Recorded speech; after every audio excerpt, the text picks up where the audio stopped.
Hello, everybody. Hope you're all doing well. Thanks for joining us for another live stream. Hopefully, the audio is all working okay. I have a tendency of ballsing that one up, so just want to check that everyone can hear me. And Rusty's after some attention. 5x5, excellent. That is good to know. So I'm sure most of you, or a lot of you, probably already know why I'm here. Yes, it's just okay. Hang on, Rusty wants in to say hello to everybody. Ugh. There you are. Okay, I know.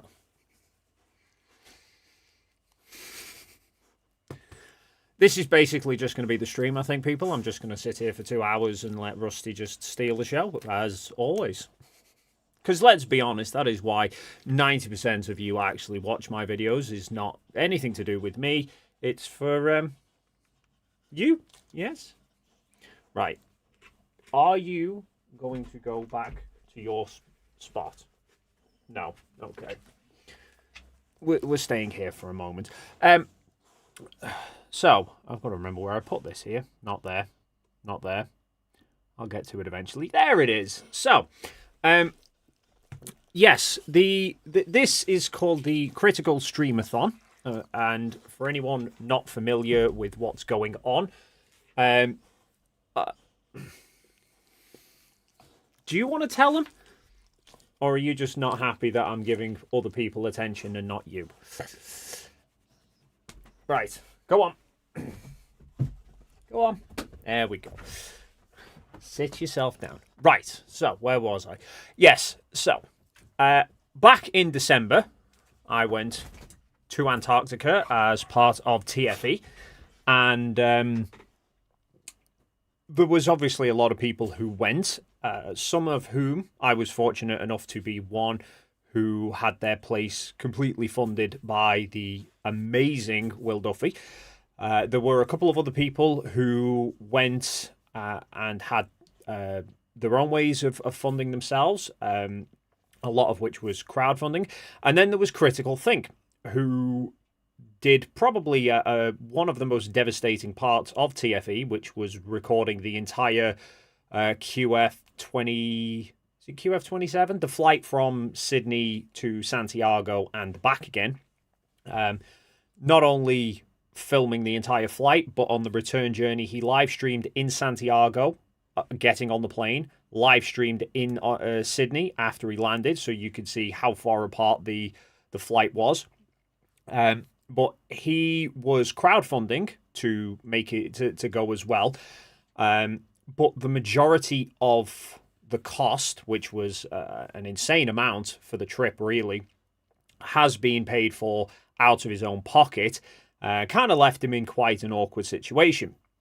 So, the amazing DP Debunks, I say amazing, he's amazing in a lot of things, but seemingly technology is not one of them, set up this idea of a Stream-a-Thon, where we will have 48 hours of streaming going back and forth between various different content creators and debunkers to help promote Critical Think's GoFundMe. So we are currently, I think we're on 20, we've done 24 hours of it in total. And DP asked me a while back, would I be interested in doing it?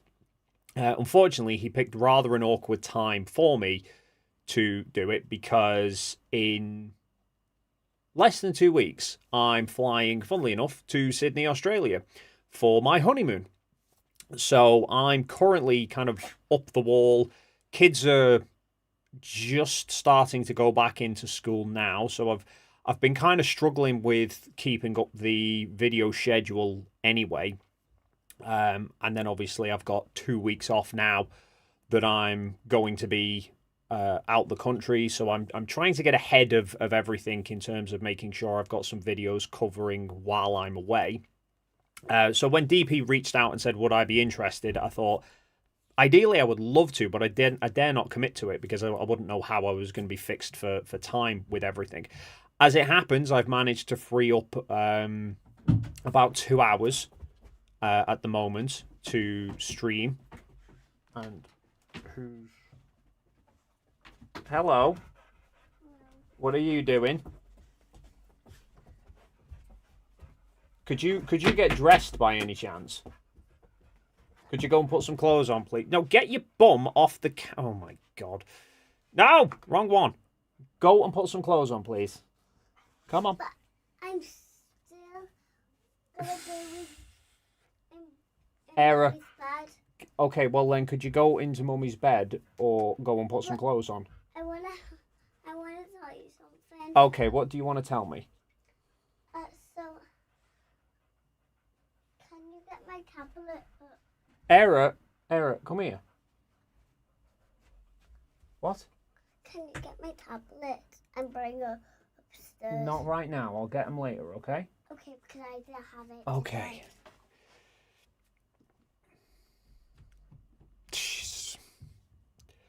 Child! Where I'm completely lost now.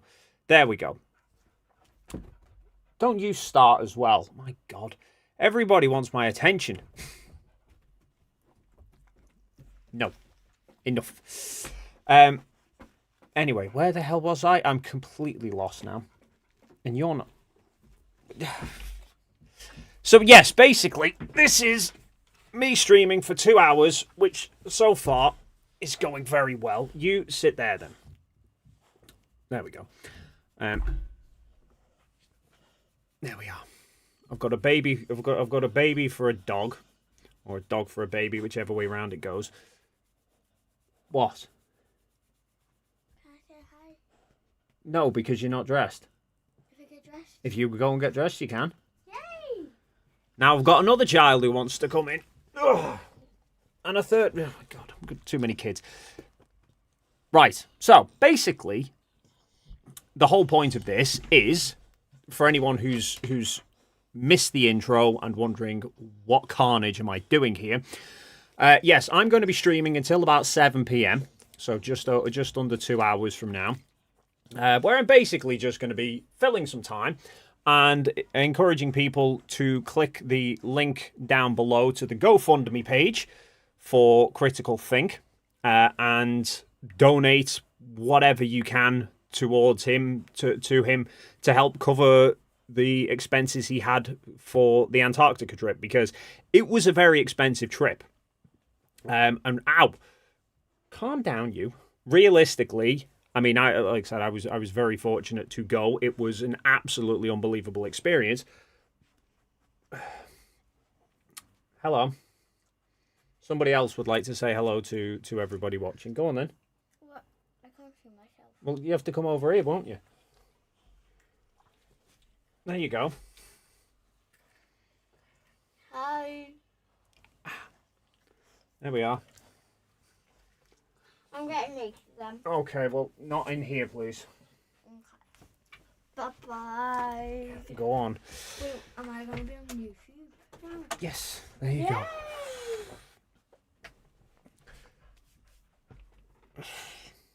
What's the golden rule of television? Never work with children or animals. And here I am, trying to do both.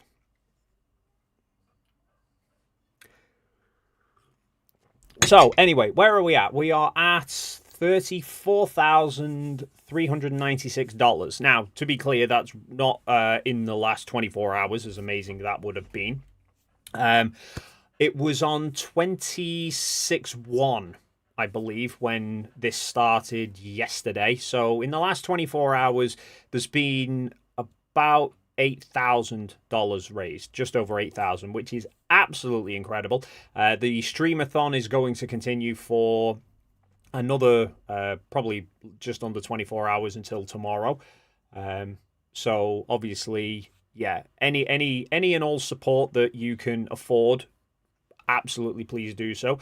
I'm going to actively encourage anyone who was thinking of super chatting me, as much as I will appreciate it. And if you really want to super chat me, go ahead. But I would encourage you instead to put that money towards Critical Think and the GoFundMe. And whatever I make on super chats in this video, I'm going to put towards the GoFundMe anyway.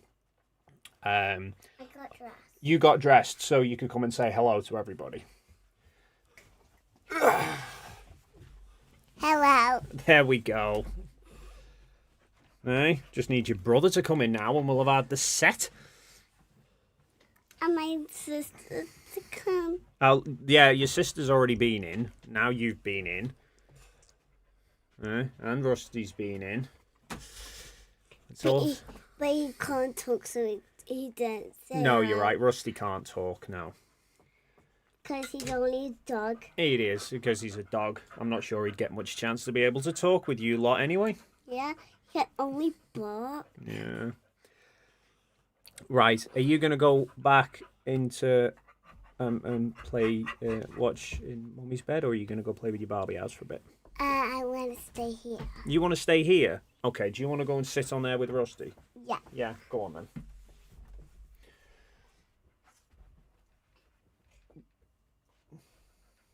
No. There we go. Right. Anyway, so where was I? So yes, any super chats that I get, for example, the $5 super chat that Scoundrel has just kindly sent to me. Obviously, YouTube's going to take a cut out of that, but whatever is left of it by the end, I will put towards the GoFundMe as well. But obviously, the more effective way to donate would be click the links, which Max is currently spamming in the chat, and I've also linked down below, and donate directly through there. Gentle, you. He's just trying to lick me. He's also trying to get away. So, Ian Reagan says donated to CT. Thank you very much, Ian. Very much appreciated. Yes, so basically this is just a drive from a group of people to raise as much money as is possible towards Critical Think, because basically whatever is the difference of the bar down below me here, whatever that difference is what has had to come out of CT's own pocket to join up. What are you doing? I'm trying to hug him. Okay, well, just gentle, please. Yes, so really I kind of thought, I didn't know till pretty much only a few hours ago that I would have an opportunity to be able to stream anyway, so I didn't have time to really plan anything, especially since I've only just got home from being out as well. So I kind of figured, what am I going to do? I've got, well, plenty of Antarctica material that I could go through, and obviously that is very much linked to CT and the whole reason that we're doing this.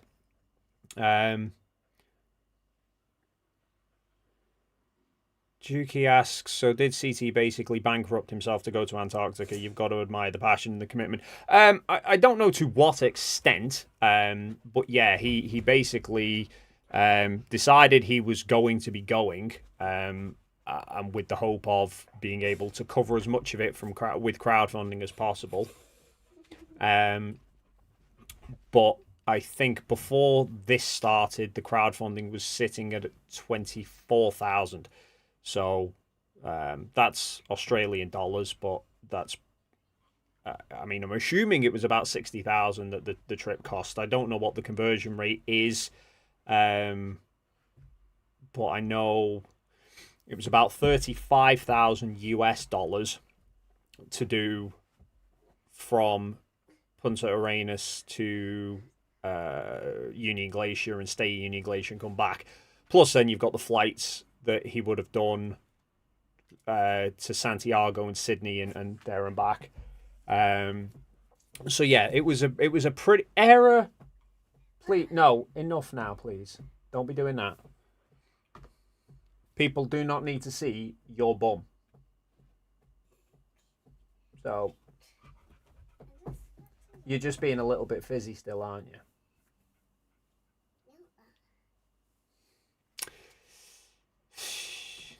Children. Anyway, Rusty's not paying attention, and you people don't need to see my child's bum, so I'll just leave it on me for a while.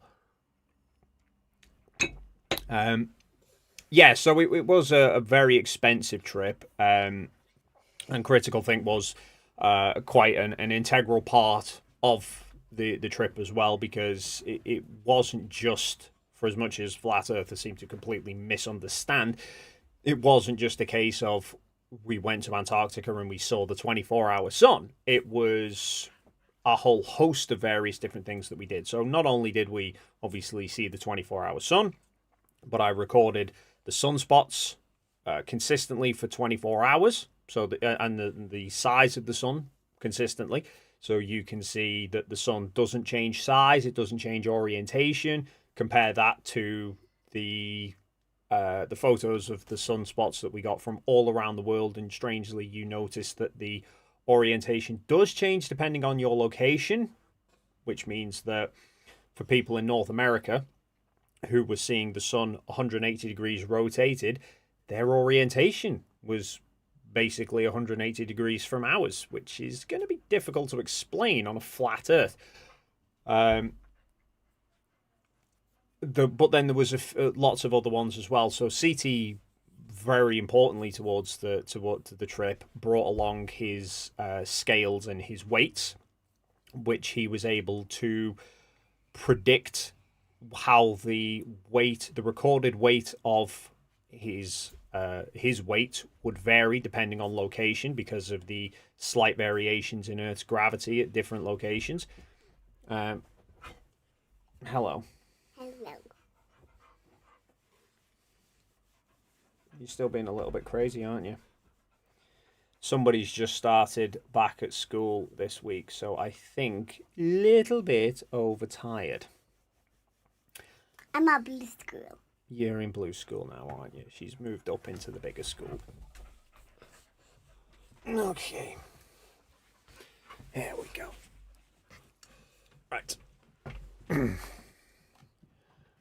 I get screen share? Where are we? So I'm just going to bring up some of the Antarctica stuff just because. So for anyone who doesn't know, this is CT. Obviously not this. This is MC Toon, but this is Critical Think. I just had to show this photo because I know Critical Think will kill me when I do. Yeah, he was an integral part of the trip, but he also did enjoy his sleep quite a lot as well. So yeah, he helped. Not only he brought the scales and the weights to check the variations in gravity, but he also brought a surveyor's trundle wheel, very much like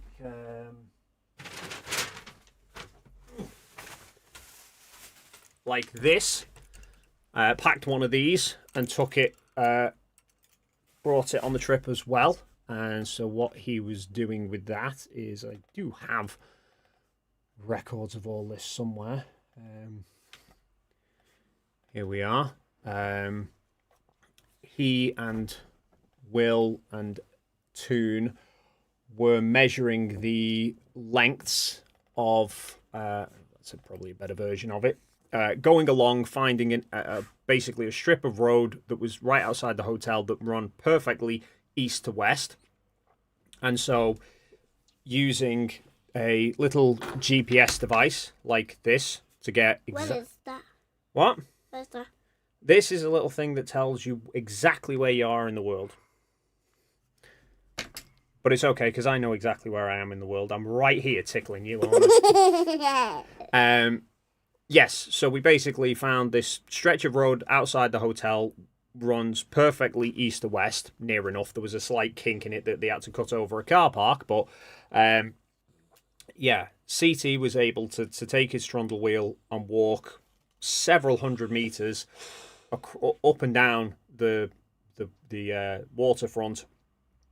And oh, there we go. Max says that MC Toon showed the video of them doing it last night. I think I have actually got... Didn't I tell you to get my tablet?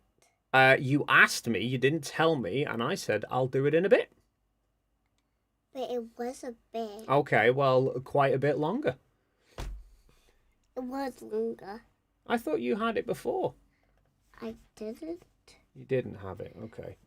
Yeah, so I did take some footage myself anyway. So here's Will basically using the GPS device to know exactly GPS location at the very start of the measurement and the very end of the measurement. And then Critical Think here trying to navigate over the uneven terrain to record how far of a distance was travelled.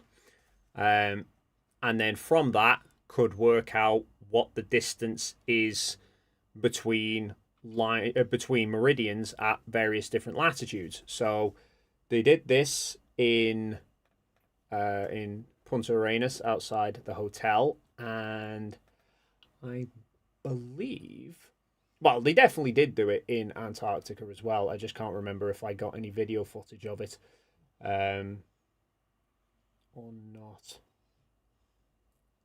I'm trying to remember where it would be. There we are. So this was them in Antarctica just gearing up to do it. I don't think I actually recorded them taking the measurements. It was quite difficult though. Yeah, there we go. There's a slightly better video of it, I'd say, well, I'll say that's shot in Antarctica. Obviously, there's some flat earthers that will say that's in the middle of Las Vegas. But, you know, those people don't actually know what the hell they're talking about. But yes, so they were able to record their exact line, the distance between meridian lines in Antarctica as well. Jedian 4000 at Las Vegas. Yes. So basically, to the Las Vegas reference, some flat earthers have suggested that we didn't actually go to Antarctica and that we faked it all in a studio. Some people have said, like the Las Vegas Sphere or the Amazon studio where they filmed The Mandalorian. There are several glaring problems with such a claim, though. Namely, that I think. What's with them? What? Who's with them? Who's with them? That's some people that you know, when I went to the South Pole? Yeah. That's some of the people that I went with.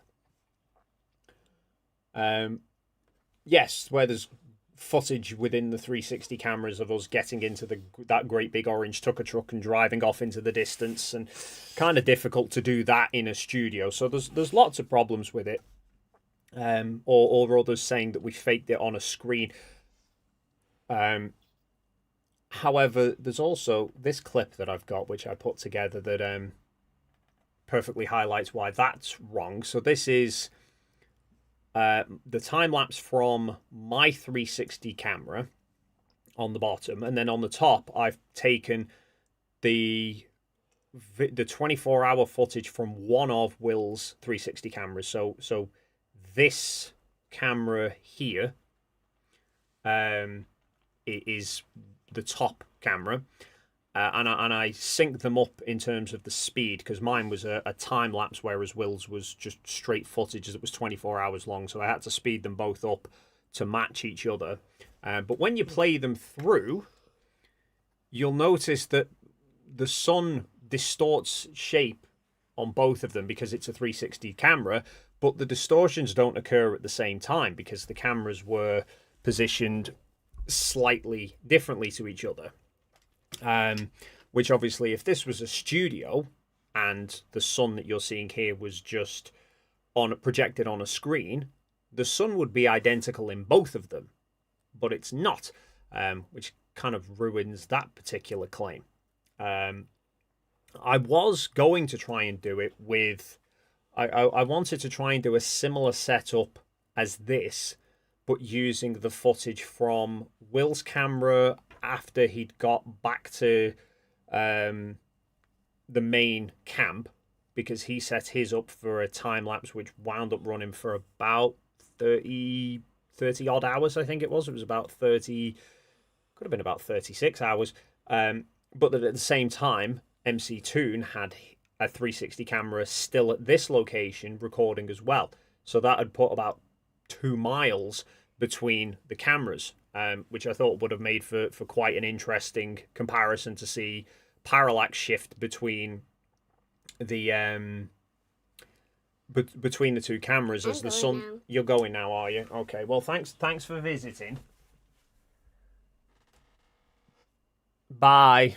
Bye. Could you shut the door on the way out, please? Okay. Thank you. That was short-lived. You're back again. I thought you were going, or have you changed your mind? They got married. You're right, we did. Thank you very much for the update. Alert the newspapers while you're at it.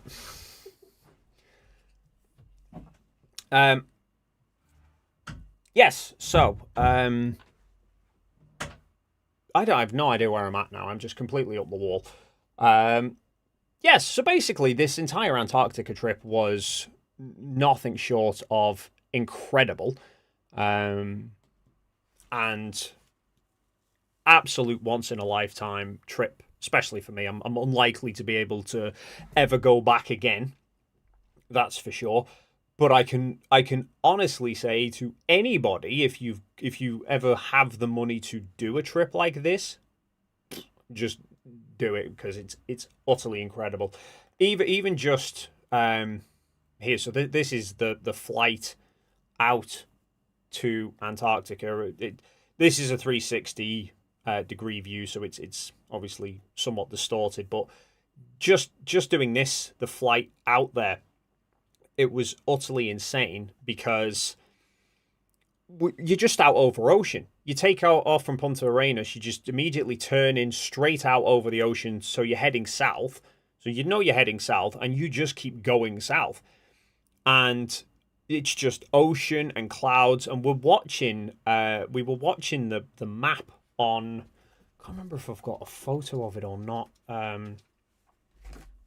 We were watching the screen on the back of the aeroplane seat constantly, like, when can we see ice? When are we going to see the ice? And at first you don't see the main continent, you see the icebergs. And even that is just insane, because you're looking out. I've got that many photos of it, but as you start to approach the coast, you just start seeing these icebergs, and at first they look tiny. They're just like little blocks of ice. And then you suddenly remember that you're 35,000 feet in the air, and actually these what look like little blocks of ice must be enormous. You can see them there. You know, you suddenly remember you're 35,000 feet in the air, and you think that's bigger than you would normally. If you look out and see a ship in the ocean, it looks like a tiny little dot, and these look even bigger than that. So you think these are chunks of ice that would dwarf a ship. And then you hit this bit where the ice is starting to break off around the ice shelf, and then you just hit this, and it's just sheet white as far as you can see. No massive wall, strangely, but because we also had the freedom of a completely empty aeroplane cabin, we could move around. We could go to either side of the plane. You could see out of either side. And both directions, whichever way you looked, there was just nothing but this open white landscape. And hilariously, the night beforehand, and then you can start to see the mountain ranges coming into view here. So this is literally like the first bit of topography that we saw, having just flown over a huge chunk of complete barren white wasteland. And then suddenly all these mountains, and you're kind of there thinking, what the hell must it have been like for people in the early 1900s when they were exploring this place, without the benefit of planes or cars and trucks or even like GPS to know where the hell you are. You're just going trekking with you're just trekking, like old school navigation. There we go. Utterly utterly amazing. Emma asks, will you go to Antarctica again? A more touristy trip, maybe. I would, in a heartbeat, go again. Absolutely. I doubt that's ever going to happen, though, because funding such a trip is beyond me, at least at the moment. Yeah, I think realistically, the TFE made it possible for me.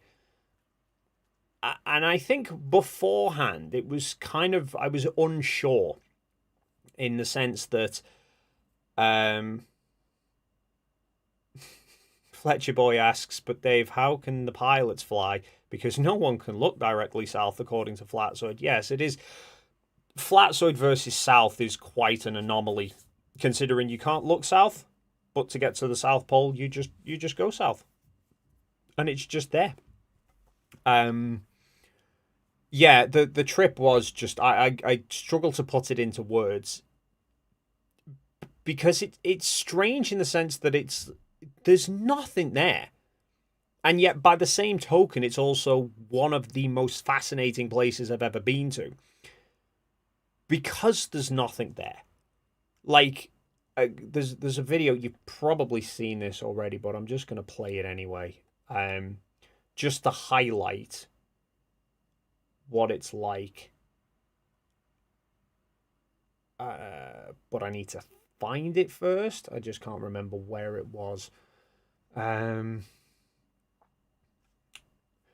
fact, here. So this was just to give you some. I'll get the screen share up before I start doing that. So this was somebody just walking. I think they'd gone from the main camp, and did the loop around, but they did the short part of the loop. So they were walking across, like in between the main camp and the halfway point where we were.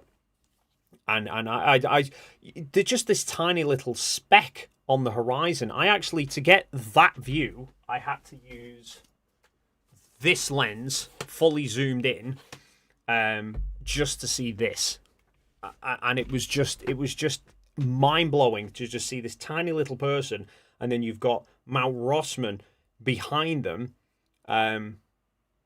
Yeah, with hindsight, I kind of wish I'd maybe walked around that bit of the loop. I probably could have done from where we were. I could have walked back along the track and around, and then taken that cut through point. So from there, I imagine if I'd have looked one way, I'd have seen the camp and halfway point set up, but then from looking the other way, I probably also would have then been able to see the main Union Glacier camp as well. But hindsight's a wonderful thing. I mean, with hindsight, I wish I'd set this thing up on a tripod on the roof of the Blue Hut. But unfortunately, I didn't think about that until after, when I saw Will's drone footage. Because we knew that from halfway point we couldn't see the main camp, but we knew obviously that the camp was there, that it was just obstructed by a drop in the ice. But we didn't realise how close we were to being able to see it. It wasn't until Will flew his drone, but then Will flew his drone while we were there, but we didn't see the footage at the time. We never, at least I didn't see the footage from Will, so I didn't realise just how close the drone had dropped above the camp, how close it was to landing before the camp disappeared from view. And as soon as I saw that drone footage, by which point I was already back home. We'd already made it back home, and I thought I could have just, I could have literally just put this onto like 8K video recording, walked out to where the ice was sort of slightly, it was more sort of powdery rather than compacted snow, and just launched this thing in the air. And with it being a 360 camera, I could have then just stabilized the footage to look in one spot, and I probably could have shown the camp sort of coming into view and then disappearing, but obviously wasn't to know that at the time. Jim Daniels for $20. Thank you very much, Jim. What do you think about the photographs John Glenn took from Friendship 7, 1962? Seems nobody talks about those. I'd have to look back on those, honestly, Jim, to remember which ones they were. I did look through some of the Mercury shots. Are they the ones where you can see from the launch and then you can see the Earth? Yeah, basically sort of the horizon of it and the curvature and then drop back down again. Because I think that's what gets me with not so much those photos when it comes to flat earthers, because flat earthers just dismiss everything. But when you've got like the Apollo detectives who say film cameras can't work because they're looking all at Apollo, and you think, well, what about all the Gemini missions prior to that? Were they all then faked as well? And they never seem to talk about those ones. I think everyone kind of forgets a lot of the Gemini and the Mercury flights that preceded Apollo, because Apollo was the ones that went to the moon. But thank you very much for the super chat, Jim. Coffee fan, $2. How mentally ill is yeah, but no? I don't know, but desperate for attention, most certainly. Dave Vickery, £10. Can't get my car to work on GoFundMe, so please pass this on. Keep up the good work. Thank you very much, Dave. I will do. Back to... what's that? Emma says... Where am I at there? I've lost it. Or something there. Emma says, could I pin the GoFundMe link, please? Yes. When I can find it again.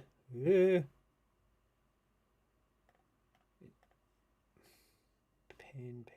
No, pin message.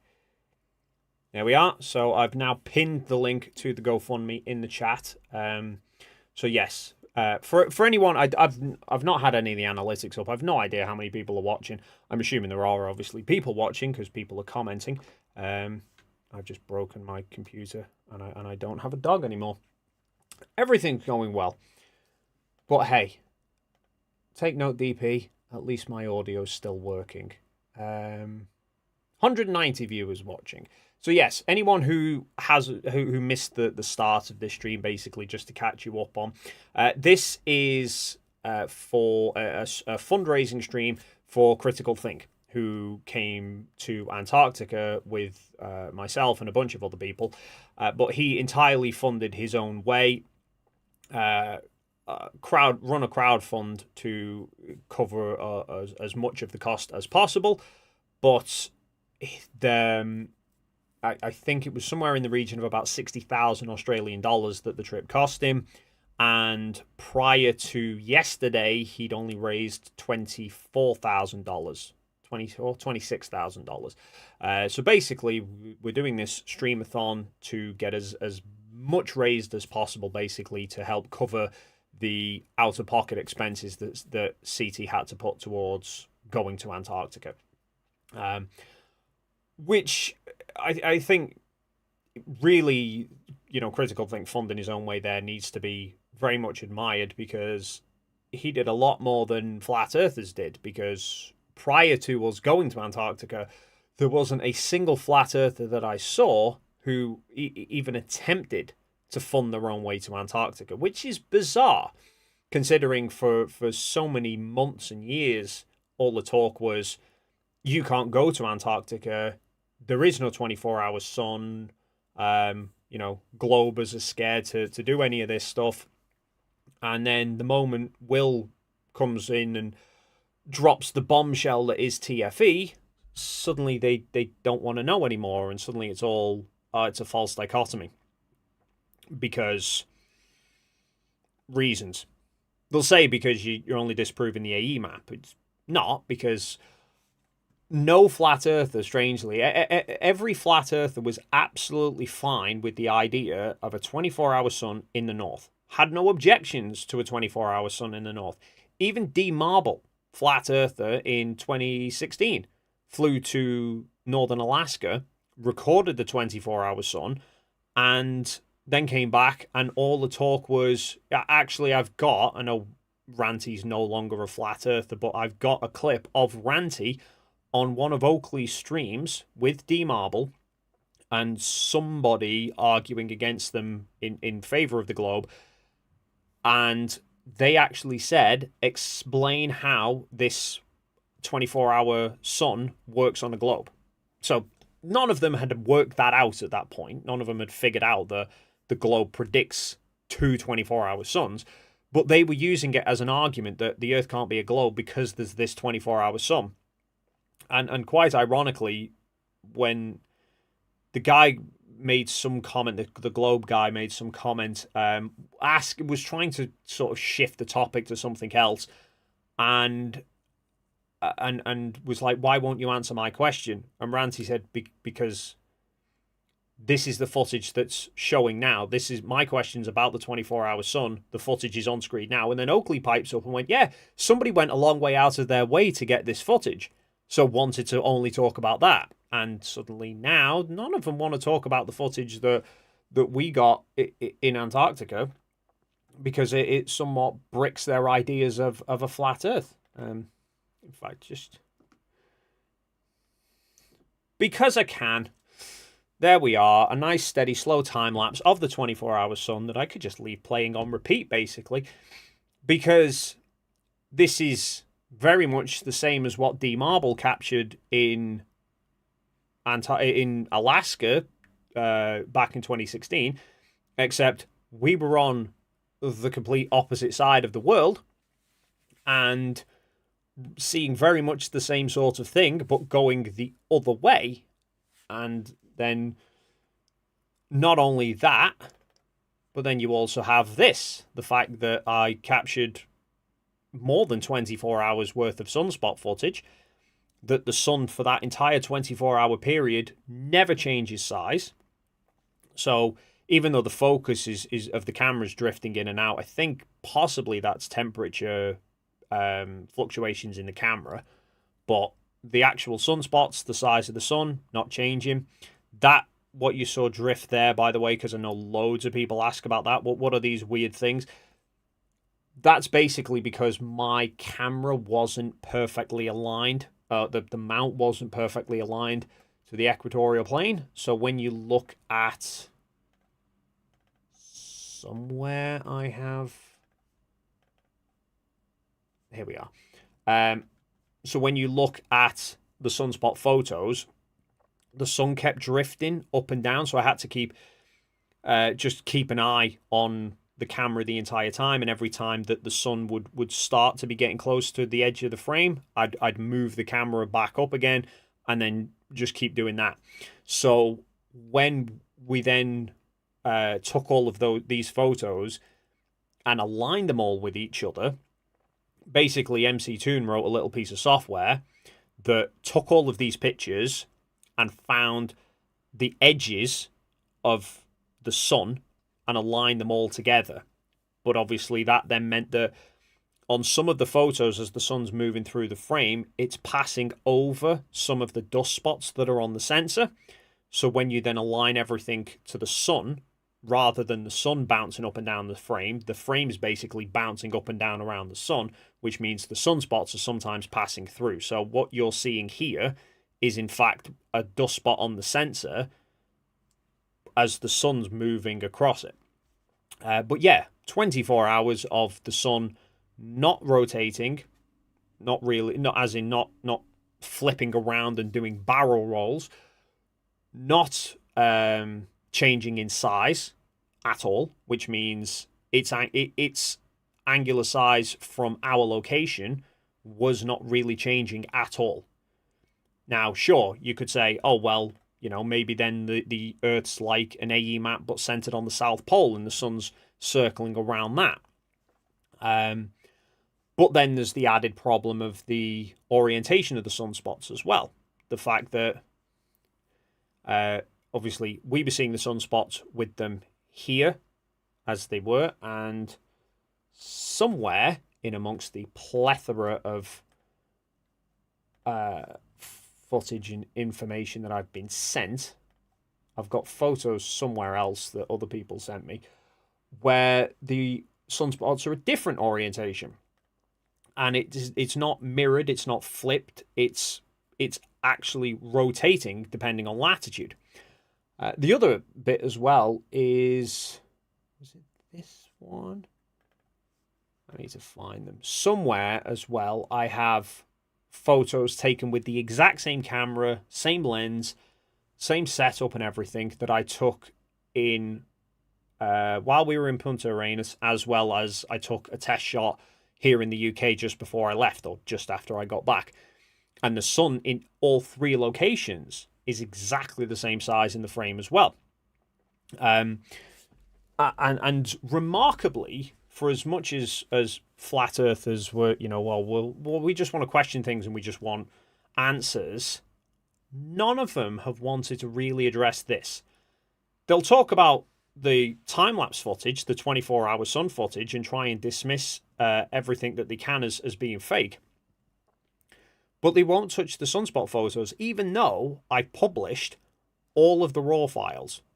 If you find the solar photography video that I did, in that, I put a link to the Google Drive folder that has got all of the photos on there that I captured, and handed them out to the flat earthers. And the closest I saw was a flat earther either completely failing at how to use Google Drive or intentionally trying to lie about how to use Google Drive, because they tried to claim that there was a gaping big hole in the photos because the sequence starts... Where am I at here? Not there. Oh, yeah. Here. There's a jump in the sequence here from DSC 0999 to 001. But if you order them starting at 001, this is taking them ordered by capture time. So obviously it gets to 9999 and then it restarts to 001. But if I change the order to by name, you start at 001 and then you scroll down and there's suddenly this jump from 0196 to 08780, and they thought there was 8,500 photos that were missing and assumed that that must be because the sun had set and I just cut them out. Kind of overlooking that if you look at the capture times for them, these ones were taken based on my camera's time about midnight on December 16th, and this one was taken 20 to 8 in the evening 2 days beforehand. But yeah, they didn't really work out any of that, strangely. I don't know why I've still got the camera on the dog. The dog's not even there. I doubt he'll be back either. Yes, so... But yeah, they don't want to talk about any of that, which is quite bizarre. But I still even have, funnily enough,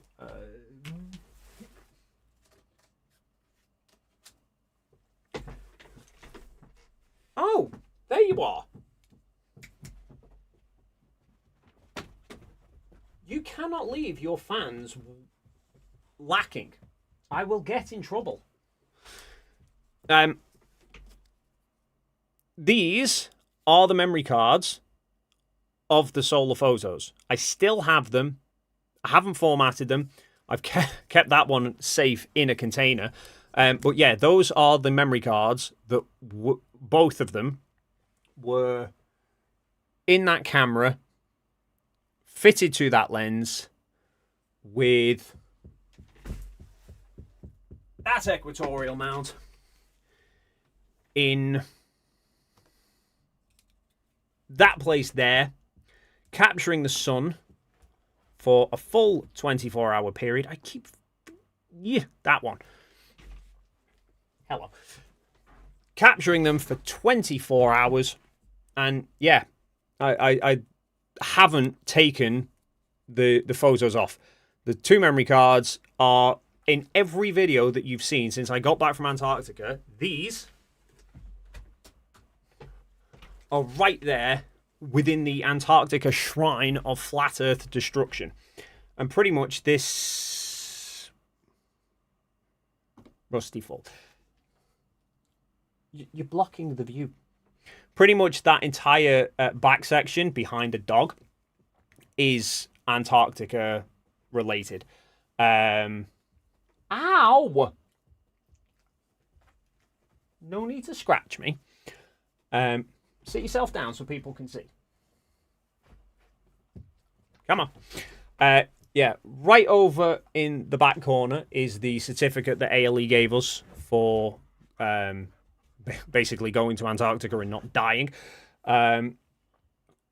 Next to that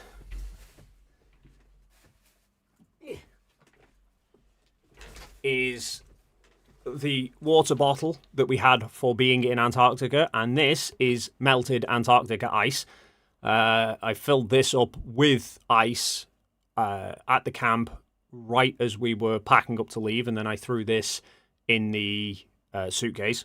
And so yeah, that is unopened since having got back. That is authentic melted Antarctic ice.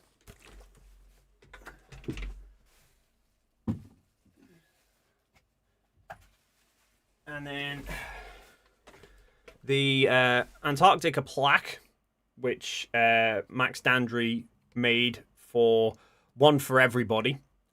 Unfortunately, because they were printed before we flew, they were dated 14th to the 18th, but we wound up having to leave a day early. And then the speaking of the whole, as this is CT, a CT stream, the geronometer, which was made by Where's Wally, and which CT was basically put in charge of for setting up and looking after. And in fact, I think, yeah, so Will and Toon signed it, and so did Critical Think. And then Jonathan Morandi signed it as well. So what's that? Always find your north. And then somebody, I'm not entirely sure who, I don't know, recognize the signature, but somebody else signed it and said the sun orbits me. That's probably Whitsit then in his geocentrism, but I'm not entirely sure. But yeah, so CT set this up in Antarctica and recorded a whole bunch of incredible footage with it. And seemingly Where's Wally had asked if I would be prepared to take it. So yes, this lives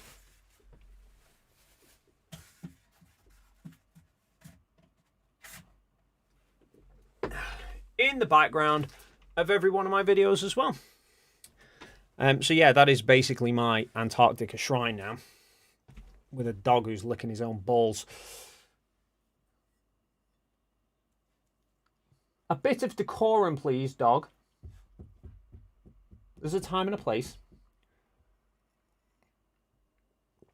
And in fact, I'm gonna make a better chance of doing this just to see, but this is still unformatted as well.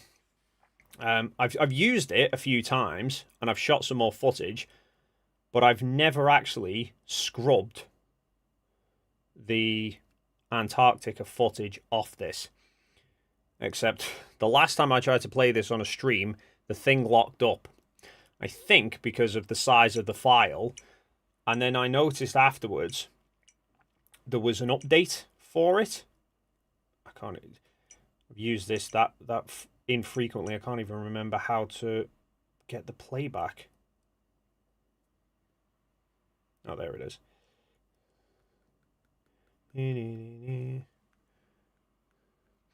Yeah, I tried to show it on a stream once, and then the screen just locked up and went green. And they thought that was somehow proof of a green screen, even though there was nothing on there. Here we are. So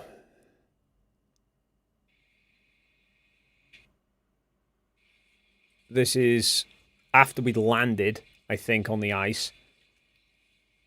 I set it up on my... There we go. No, you can't really see that all too well. There we go. Can I mute that? Yes, I can. So that's the video footage as we were getting off the plane, except I forgot to then stop the recording and just threw the camera in my bag. So the majority of this 20-minute long video is in fact just the inside of my bag. It wasn't until I think when we got to camp that I suddenly then realized I'd left the damn thing recording like a genius.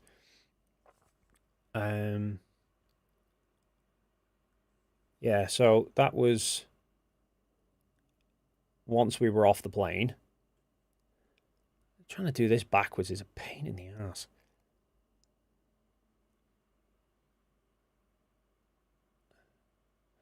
And then, yeah, I think it was... Oh, well, it's not playing. But anyway, the footage that we're all actually interested in seeing is... I've just bleeding lost it now. Genius, Dave. But hey, look on the bright side. At least unlike DP Debunks, my audio's not gone tits up just yet. Is it that one? 25. Yeah, there we go.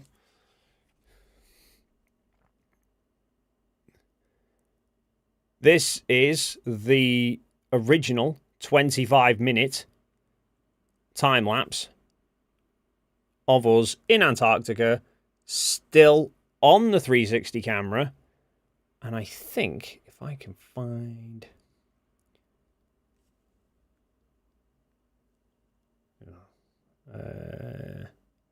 I want to find it at midnight.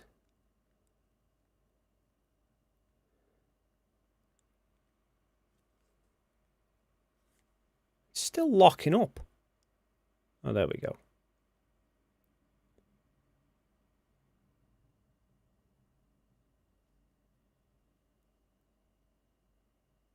Is that it? Are we going to work now? It's like every time I try and look around, it's just hitting the pause button. There we are. So there's the sun over Mount Rossman, which is directly south of where we were. That was, I think, that was when MC Toon was live streaming. So that would have been solar midnight. So that wasn't even midnight. That was about 2 a.m. Local time. But yeah, so I still have all of the Antarctica stuff. Stored, like copies and copies and copies, and the originals. So I've still got all the Sunspot photos, even though I've published everything, and I've got copies of them on here. I've got all the footage that's still on the Insta360 camera, as well as copies of them on here. And I've uploaded the Insta360 file straight was from the camera, uploaded that to Google Drive as well. Because funnily enough, I had a flat earther I noticed on Twitter the other day who was trying to say the footage was fake and they thought there was all these issues. And I was like, you're looking at a 360 camera video file that's being chucked onto YouTube, which is then run through YouTube's compression, plus then the way that YouTube seems to project a 360 video footage, video file, makes this weird stitch line where both sides of the video footage join round. And they were like, oh, well, you know, we want to see the original. I'm like, okay, there's the original. Literally just sent them the link to the video file that I'd uploaded months ago. It was like, there you go, have at it. Haven't heard back from them since. Haven't heard anything from them related to having found any such problems with the video file, amazingly. So yeah, quite incredible. And...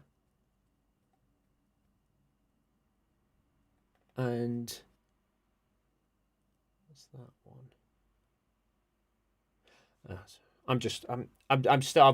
I've got so much, so much just data. My TFE folder is 813 gig for the footage just from Antarctica, plus then another 82 gig from Punta Arenas. It's just ridiculous, but I dare not get rid of any of it. I'm not making the mistake of NASA and recording over drive space. No. Oh, is this? Oh no. There was a video file somewhere that I really wanted to show as well, which was one of MC Toon's, but I don't know if he's ever actually shown it or not. But I've got a sneaking suspicion that it's still on my laptop.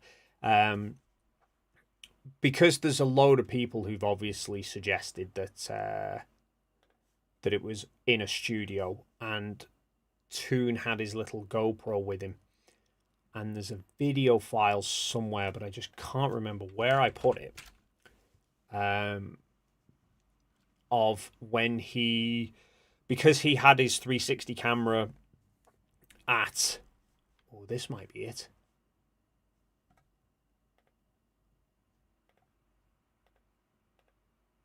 Yes, I think this is it. And I'm sure he won't mind me playing this.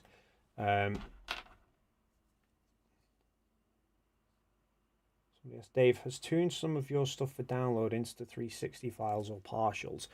I don't know if Toon had. Oh, I thought I'd sent it to Toon, actually.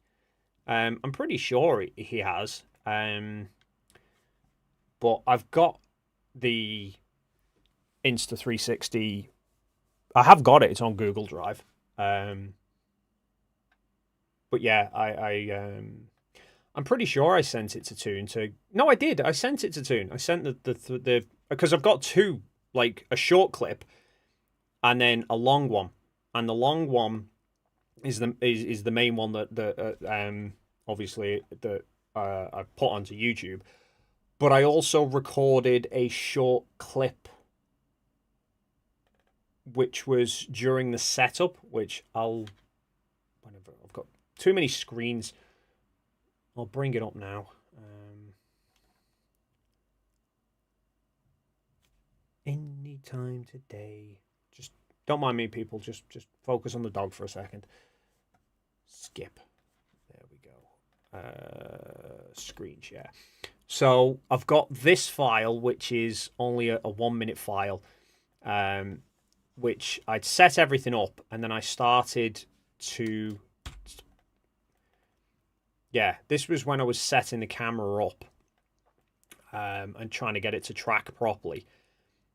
But then after I'd set it all up, Will came up to me and suggested that the two tripods were too close to each other. And I think he was concerned that my solar camera might block the sun as it was passing across here. So suggested I move the camera slightly further back. So I wound up stopping the Insta footage and then moving the camera back and starting again. Don't know why I bothered stopping it. I could have just moved it. And with hindsight, it turned out it wasn't close enough that it would have blocked it, but didn't know for sure at the time. But yeah, that's just the short file, which I've not bothered sending. And then I've got the longer one, which is loading up now. This one, which is the main 25-minute video. I think the stitch line they talk about is somewhere on YouTube. It appears somewhere over here, because that's where when you look at the video laid out flat. Oh no, the stitch line's the other way. I don't know. I'm sure it was over towards the ice runway, but either which way, there's all this talk of it was shot in a studio, and obviously we can debunk that anyway by the fact that we've got within the video footage, not only my time lapse, but within the actual full 24-hour 360 camera footage from Will, both of them now, because he's put both cameras up. You can see us getting into the Tuckers and driving off into the distance, and you can see the Tuckers come back and us all climb out, but they'll say that that's fake as well. But then part of Toon's footage is this, which I'm hoping is not going to be too loud for everybody, and is actually playing. Captured that. Yeah. basically a photo. Yeah.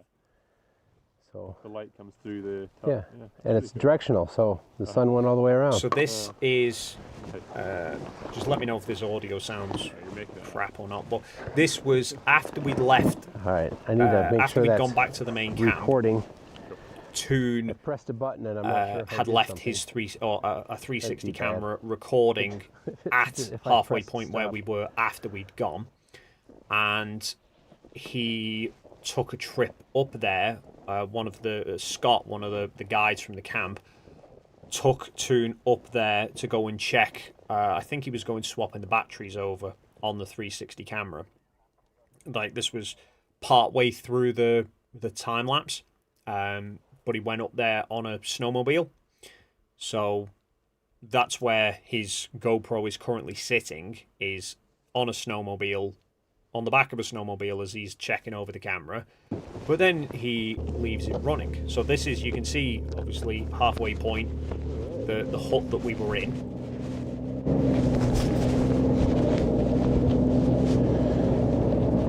And this is the drive back to the main camp.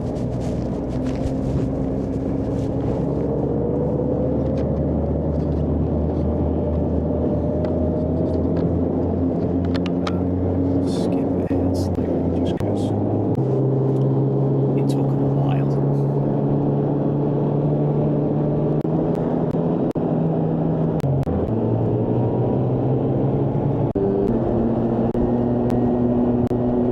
I don't think we've made the turn at this point. This is still just driving like west.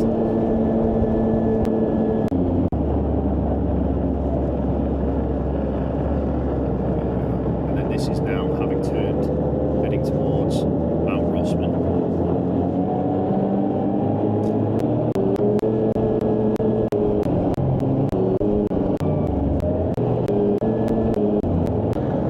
And then the turn again, and this is now heading back towards the main camp. It was amazing CGI effects. They just, happened to throw in a random skier as well. And yeah, so you can kind of just see the camp starting to come into view here. So this is from the back end of the camp, if you will. Past the Mechland, I think they call it. That's where they keep all of the snowmobile trucks and everything. And then I like this bit here. So this is clearly because they set the camp up every year. This was an area of unstable ground or a big ravine that they'd found. So they absolutely plaster flags all the way around it to let everyone know, don't go near it or you might disappear. Because obviously if the weather turned bad, you'd struggle to notice a great gaping big hole in the ground unless you fell in it. And then, yeah, this is so now coming into the camp, and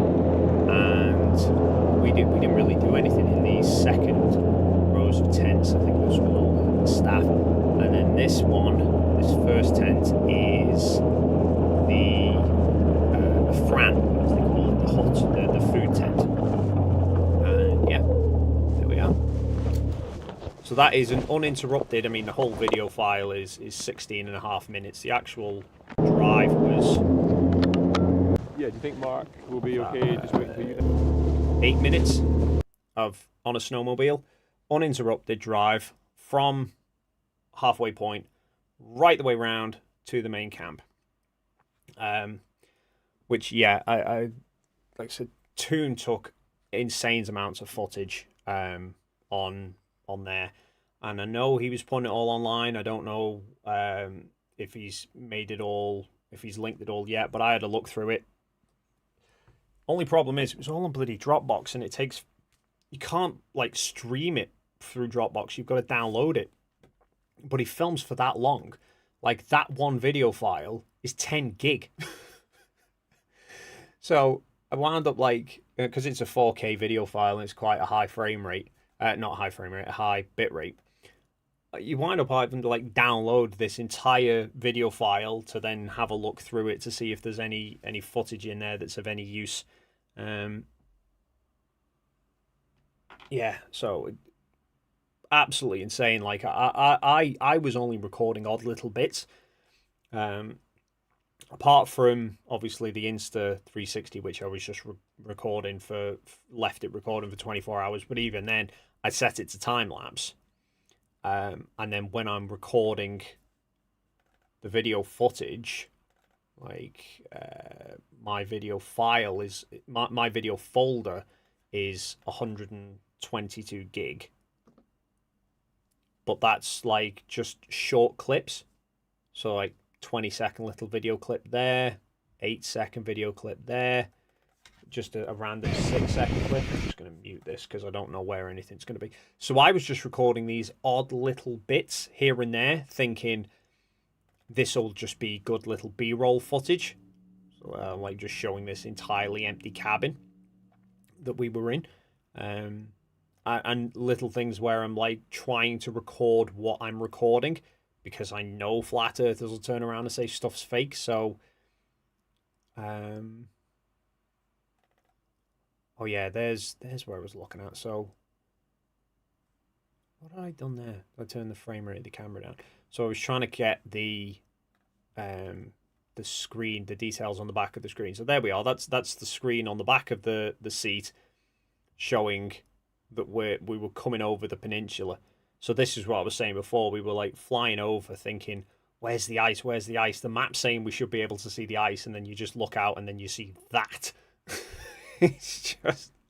It's also just that flight alone, just doing the flight is utterly incredible. Like I'd be tempted to see if Aelia would just let me fly in the 757 out there and then back again and not actually get off the plane. Or I was recording like here. So like trying to show my camera recording what was going on, just in case people start trying to turn around and say the 360 footage is completely fake. And did the same somewhere here. It was. So I'm there like recording the time lapse as it's being recorded. Somewhere there'll be a frame of the footage where you can just see this. And obviously you'll see it all in Will's video as well. But yeah, I was just recording these like odd little bit. Oh, this is the one. This was the one I was going to show everybody. Just as to how incredible Antarctica is as a place. Let me unmute this so you can appreciate it. This was, I don't even know what time I shot the footage. No, that's when I copied it. When did I film it? Must have been early hours, because the last piece of video footage I took was the midnight live stream. So that was during Will's midnight live stream, and that was coming out at being at 4:45 in the morning, my camera's time. So 5 hours minus 5 hours. So this was, yeah, so this video would have been about 5 a.m.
absolute silence.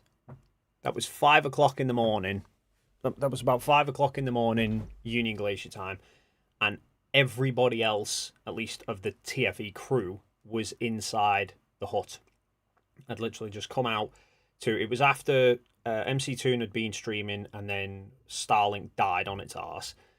And everyone else was back inside the hut. Most of them were asleep. I think I've actually got a picture somewhere of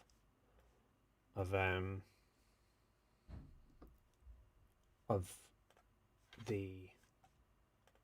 Where is everything? I'm bloody losing it all.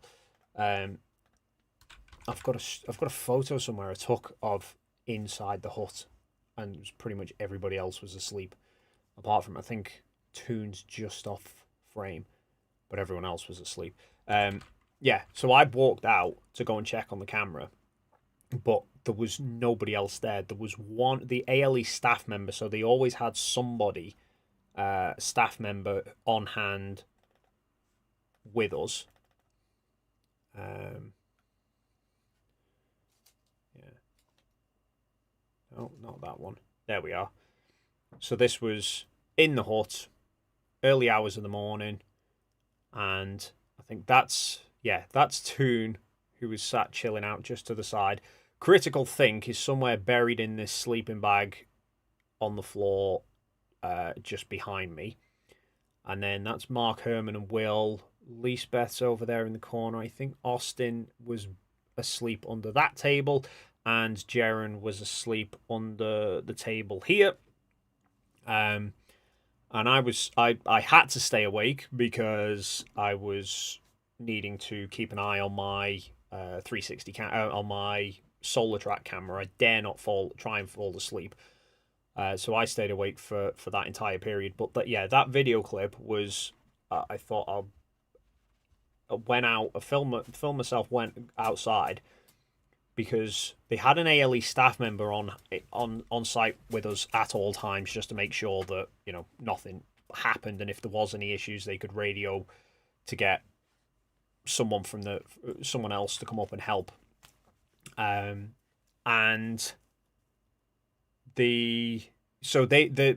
whichever, I can't remember which staff member it was, but one of them was sat in outside the hut on a deck chair reading a book, so not making any noise. So I walked out, and you're just in the middle of Union Glacier with not a sound anywhere.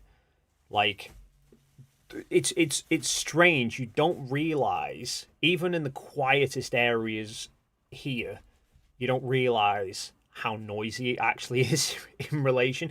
Like, at this point, there wasn't even a breeze. There's no wildlife at all. There's no background noise of anything. And the moment I just stopped and I held my breath, it was dead silence. It was crazy. Like, you see people talking about those acoustic chambers that just kill all echo, and they send you crazy after a while. Kind of felt very much like I'd imagine one of those being. There's just, because I wasn't making any noise, but there was no, like, reverberations, no nothing. I could just, pretty much the only thing I could hear was my own heartbeat.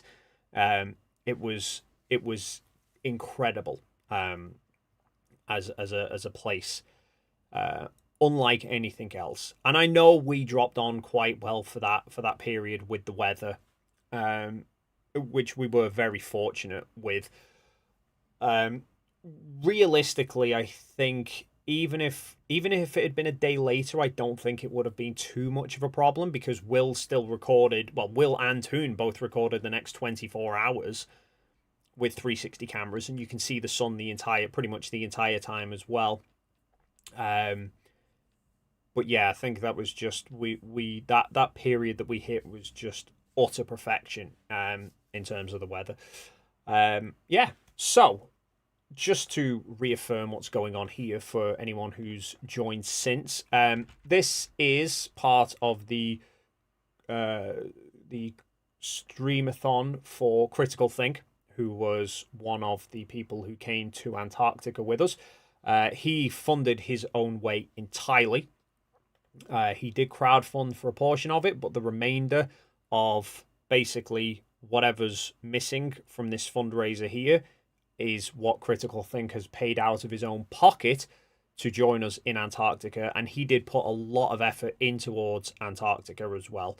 Like I said, he was critical in measuring the lines of meridian, where we could show that the distance between lines of meridian are getting smaller as you move further south of the equator, not getting bigger as a flat Earth would suggest. And incidentally, I also recorded the distance between lines of meridian here in the UK, because I in Punta Arenas it's 53 degrees south.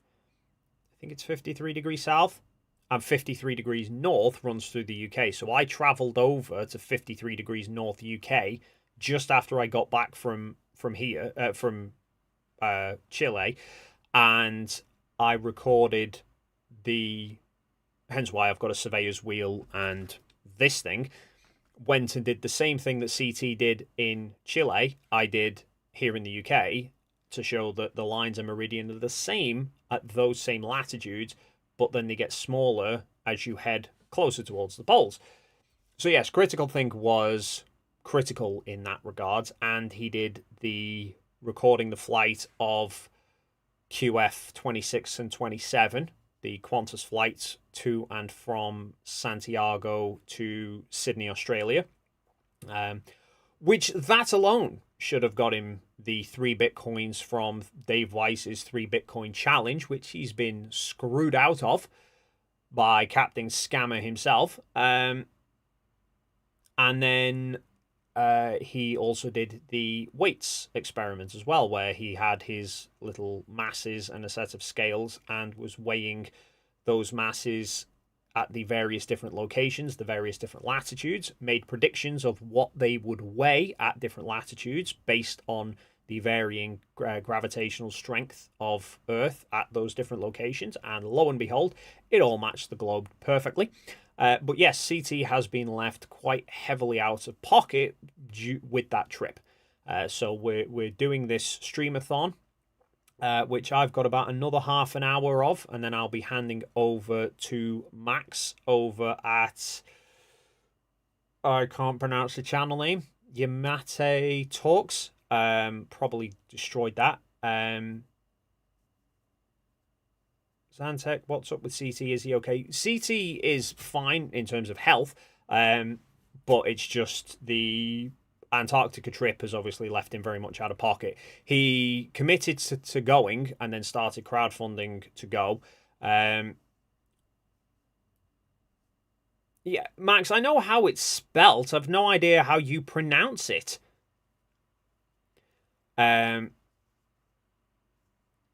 So yes, CT is fine in terms of health. It's just financially the trip has somewhat hit him.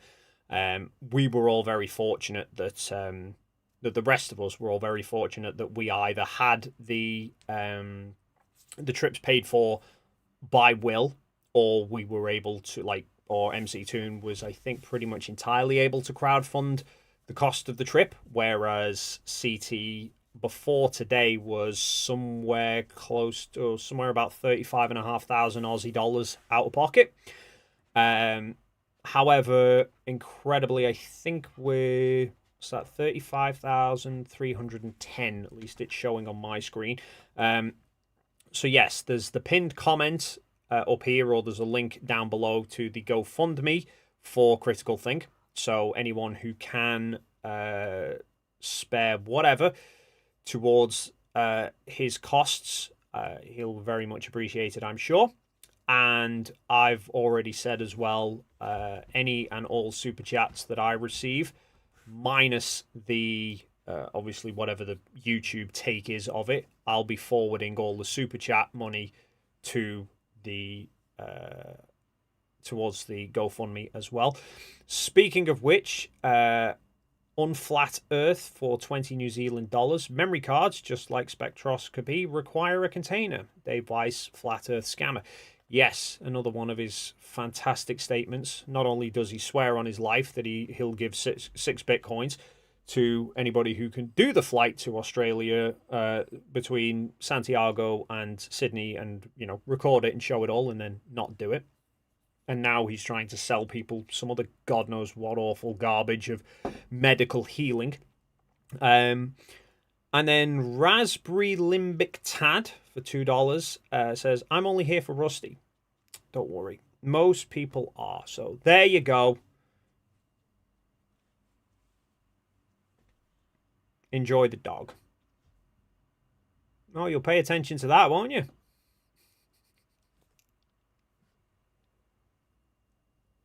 It's like, you said my name, but you're not looking at me. Why are you not looking at me?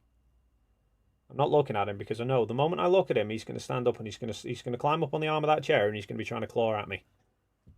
Aren't you? Yeah, there you go. Stand up, arm of the chair. Yeah, predictable as anything.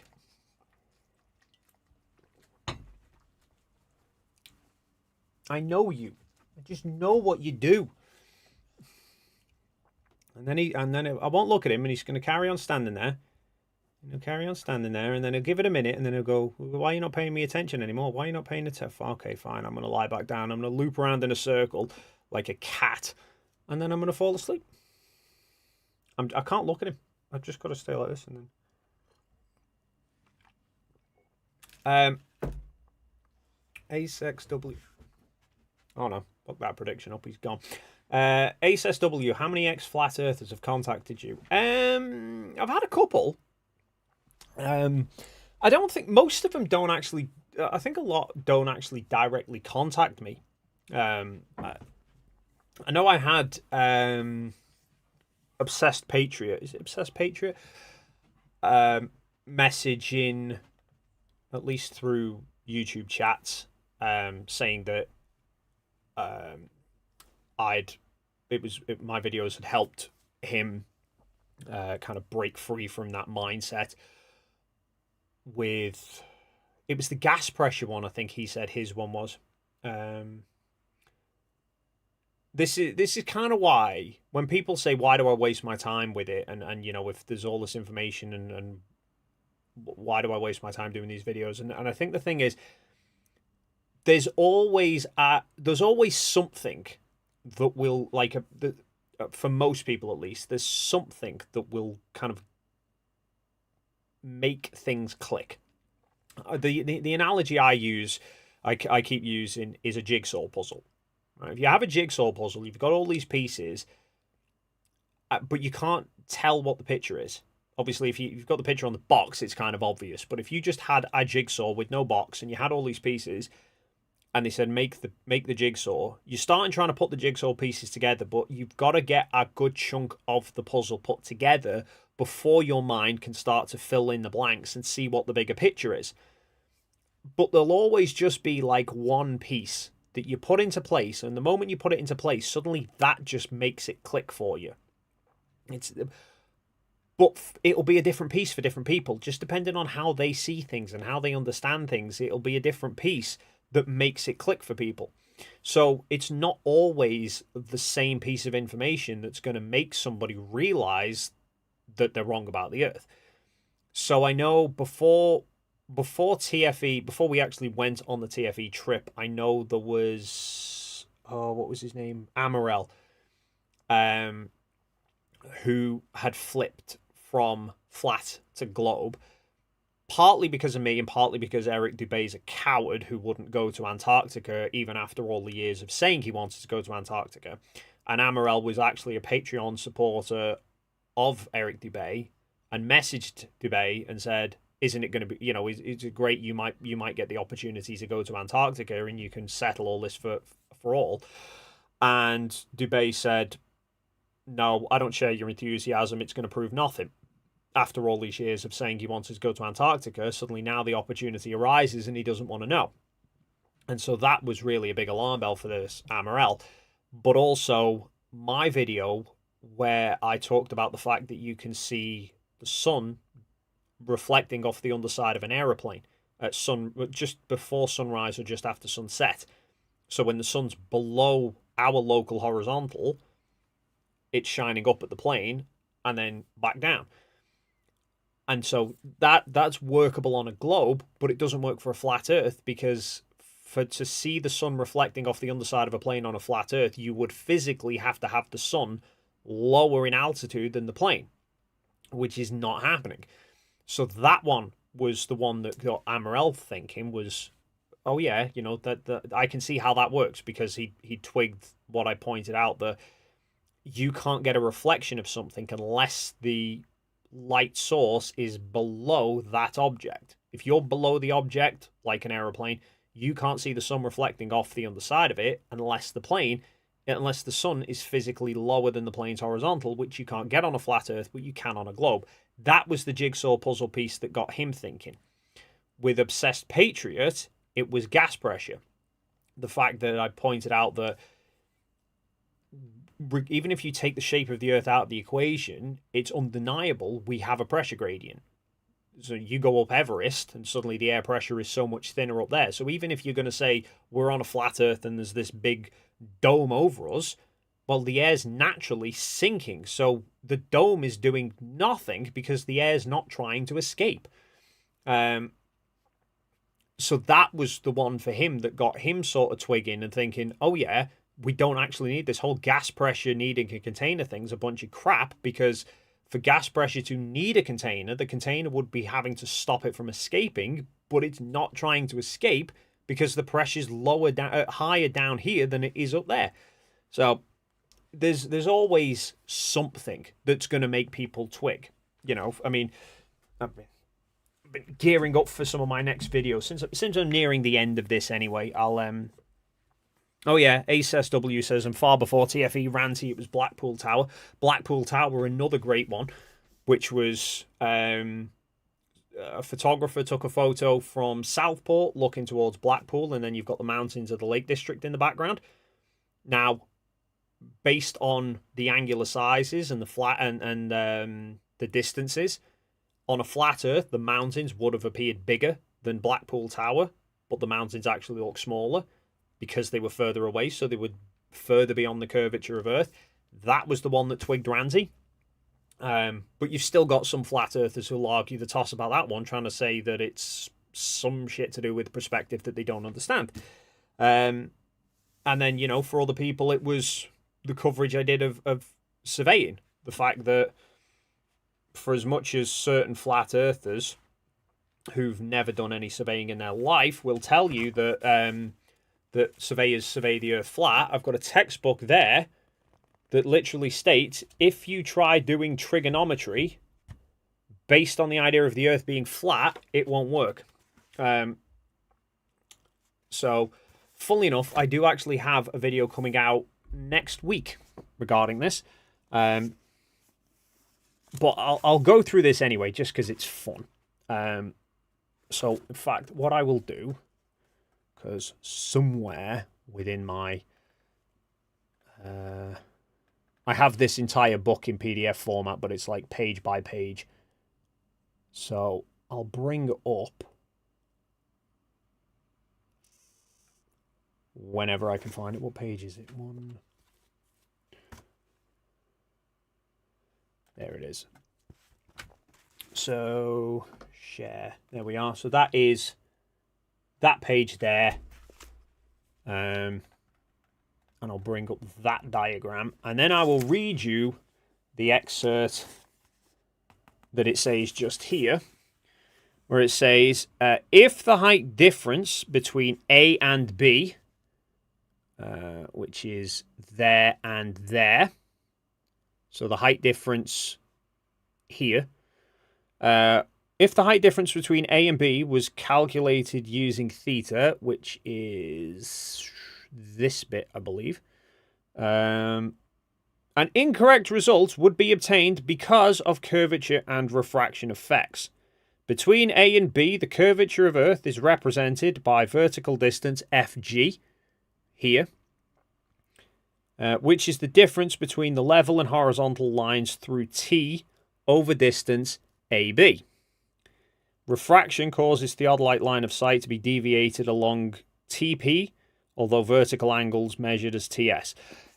Long-winded arse way of basically saying, if you try using flat Earth trigonometry to figure out the height of a mountain, it ain't going to work.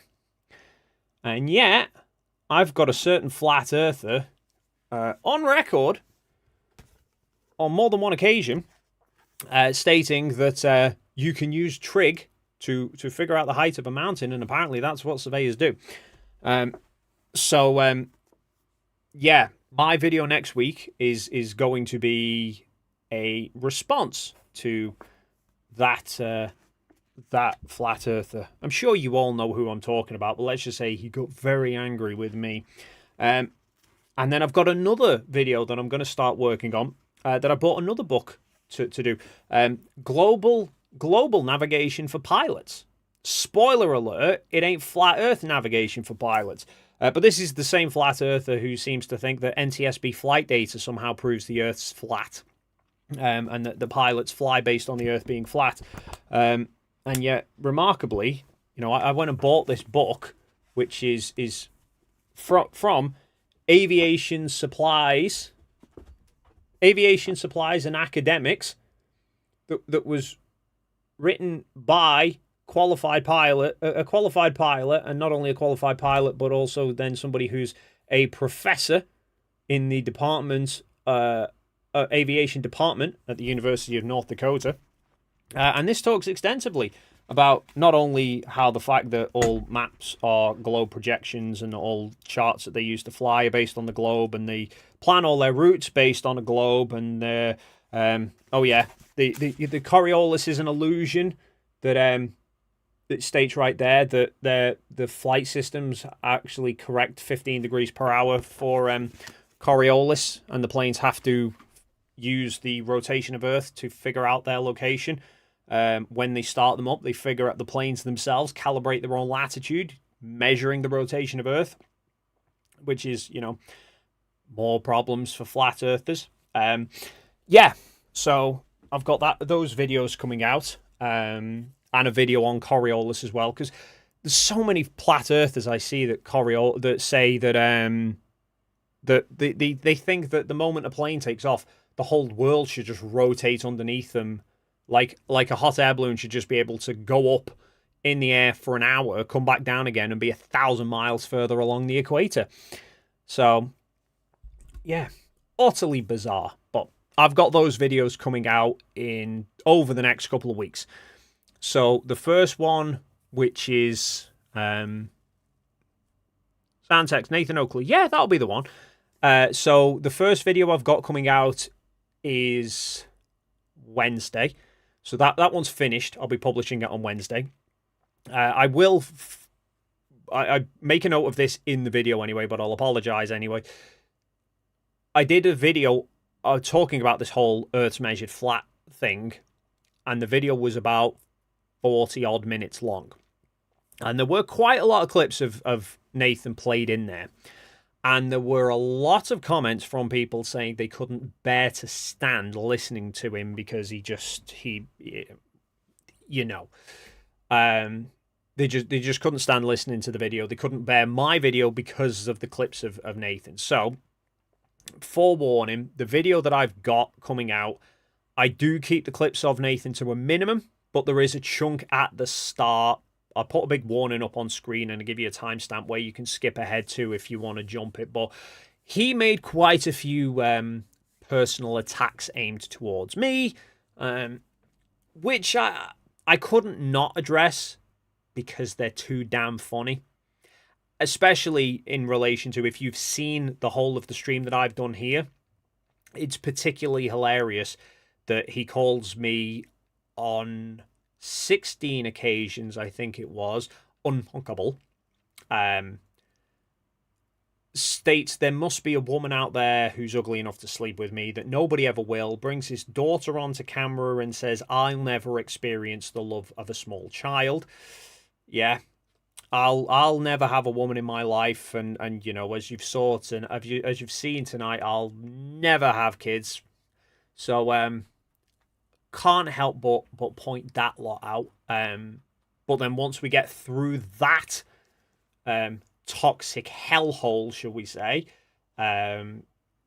which, like I say, there is a timestamp you can jump to. Then there is very minimal of him in there, but I do need to put obviously clips in there to give people context of what's being said, but I keep him to a minimum. And then yeah, he's also stated on multiple occasions that the crash data that the NTSB use for assessing why planes crashed, they all use flat Earth measurements, and so clearly that's all life and death.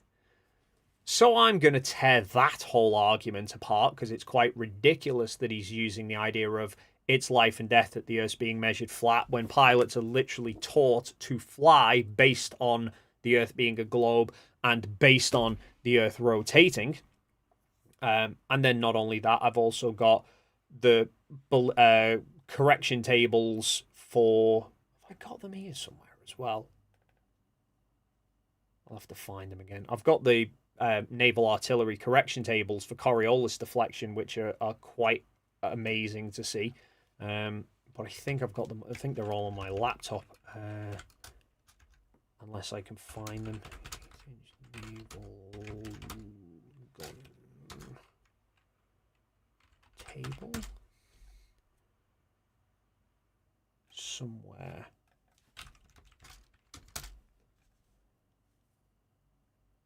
I bet I won't be able to find it now. Rotation. It certainly makes for an interesting read. Ballistic corrections, is that the one?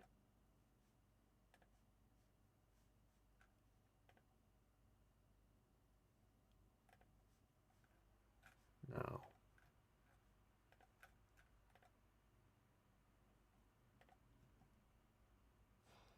Is that it?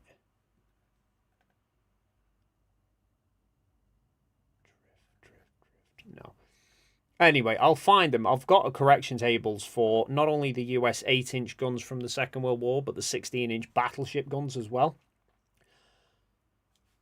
that basically lay out that when using, when shooting at enemy vessels, which I would say is pretty damn life or death, you know, in a combat situation, that they have to add Coriolis deflections into the into their firing solutions.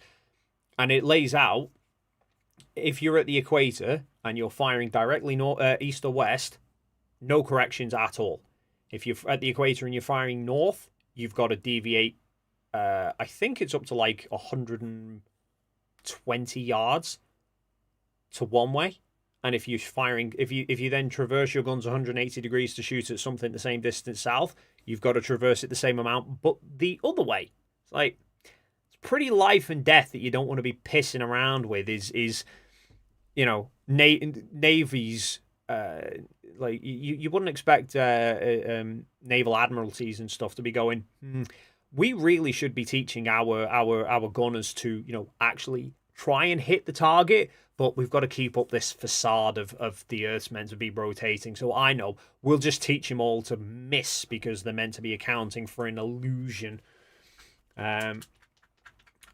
So yeah, that'll be in a few weeks' time. But in between that, I'm going to do a video about Coriolis in general, because it's just something that Flat Earthers really struggle with. So I'm going to put together a video that really highlights where Coriolis comes in and how much of a drift you should experience, which, by the way, I worked it out, is something like 0.1 meters per second. If you're in a hot air balloon and if you went up to 5,200 feet, so that's a mile above the Earth, it'd be 0.1 meters per second drift that you would have.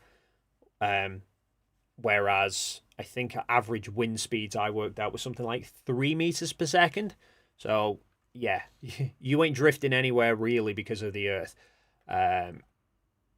Max has given me the link to his stream to redirect. Unfortunately, I just have absolutely no frigging idea how to redirect on YouTube. So I'm just going to quickly try and work out how to do that. Because I've never done this before. I've never had to redirect to somebody else's stream. So I don't know what I'm doing. Which is good. Max, if you could give me a clue, that would be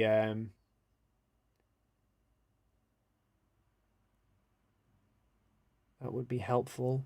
So MX Sharkle, Dave, yeah. A mate and me re-triggered Nathan about NTSB. The fun part was he had to correct himself as he thought pitch data was plotted over a flat baseline. It was time. I'm honestly, I'll be amazed if I'm impressed if you've got Nathan to correct himself, because so far he's done shit towards me.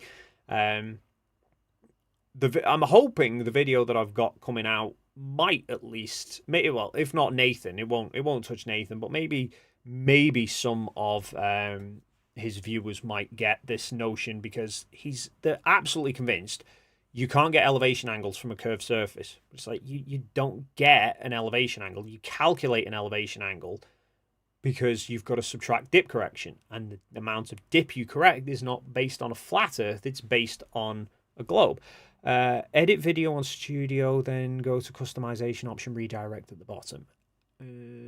Yeah, I'm sure I can work out how to do that.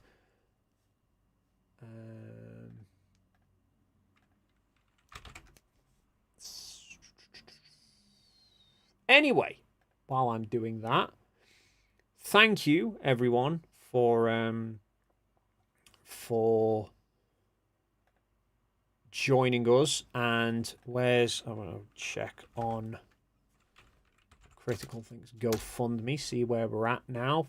$35,751. So we're almost, I think from memory, that's almost 10,000. Another $400, and that'll be 10,000 more that we've managed in the last 24 hours, which would be absolutely incredible.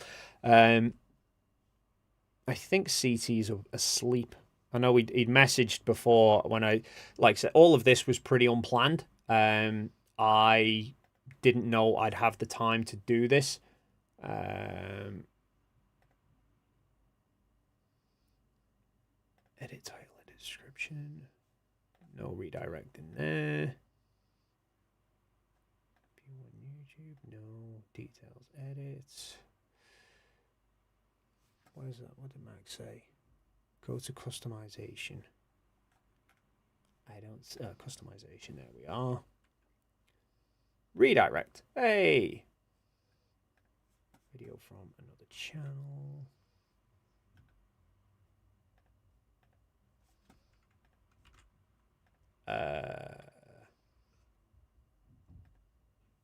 That one.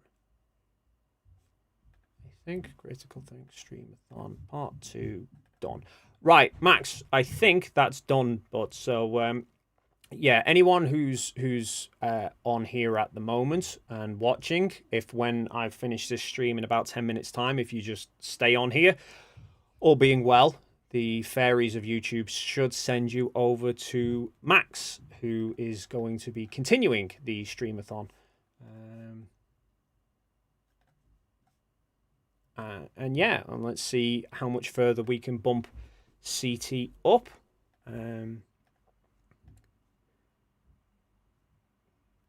Where am I at here? I've got a few more. Geo, $5. Says 2 water levels, 2 mountaintops, 2 flirts. Have them look at each other along the level.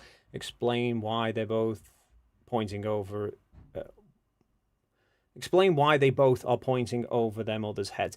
Yeah, it's kind of the funny thing is when this whole notion of curvature and they don't quite fathom that there's a reason that everything sinks as you get further away, and it's not perspective, because anything at your eye level, anything that's exactly at the same height as your eye level right in front of you should be at your eye level 6 miles away, and it's not. Zantec, £5, says £5 for the CT Cookie Fund. Thank you very much, Zantec. And then the technology whiz himself, DP Debunks, for $10 Australian. Thank you so much for helping out, sir. Over 1,000 Aussie dollars raised during this stream. 9,600 Aussie dollars since we kicked off yesterday for Critical Think. Epic. Thank you very much, DP, for setting it all up. Like I said, it was a bit of an impromptu one for me, because everything's all a bit up the wall at the moment. with the fact that I am going over to the land of Oz in 12 days' time, 13, just under 2 weeks.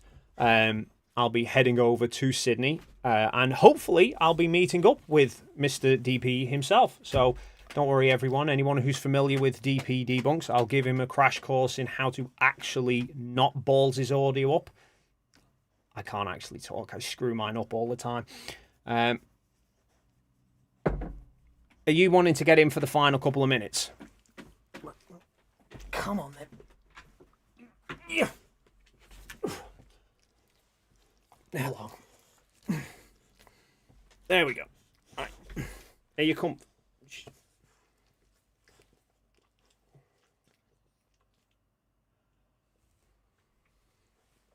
This, by the way, is basically what I have to put up with every time I sit down to try and film. It's funny. So many people, oh, Dave, he's just, he just uses the dog, or the dog is... He makes the dog sit there. No, the dog doesn't give me the choice. The dog just wants in. Would it be better if I just face that way? Yeah. He's a baby. He really is.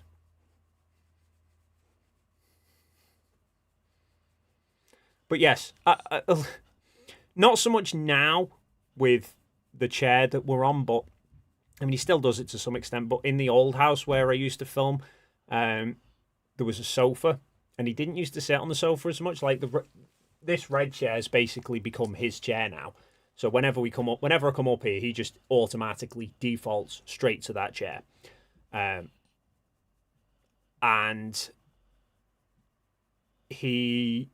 whereas in the old house, he wouldn't. He'd be all over the place until I'd set everything up and then sit down, and then he'd just jump on me. Give him puppy. Look, I can read those eyes. You know what those eyes are saying? He says, donate to CG, please. Donate, please. Aren't you? Yes, hello. You're back as well. Yeah. I came back. I noticed. I wonder why somebody else is back to say hello again. Hey, where's the camera? There.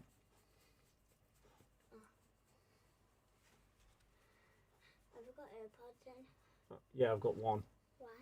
I don't know, actually, no, because I'm not listening to anything. It's so I can hear what's being said, but nothing's actually being said, because it's only me talking. And now you. What is everyone saying? There's Rusty! I know there's Rusty. Hello, Mini Dave. Hi. His name's not Dave, though. It's Rusty. No, they're talking about you. But I'm not a boy. I know. Girl. Yeah, I know. It's a joke. Ooh, someone said I'm cute. Who says you're cute? Someone up there said I'm cute. Might have been talking about Rusty. No. Me. Just you. I even have a folder somewhere.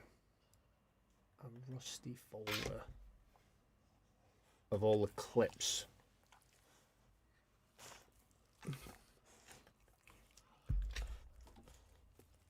And this is what it used to be like for me when I was trying to set everything up. It's just a baby. Is that in the old house? Yeah. I didn't like those chairs. They don't look nice. No offense to that.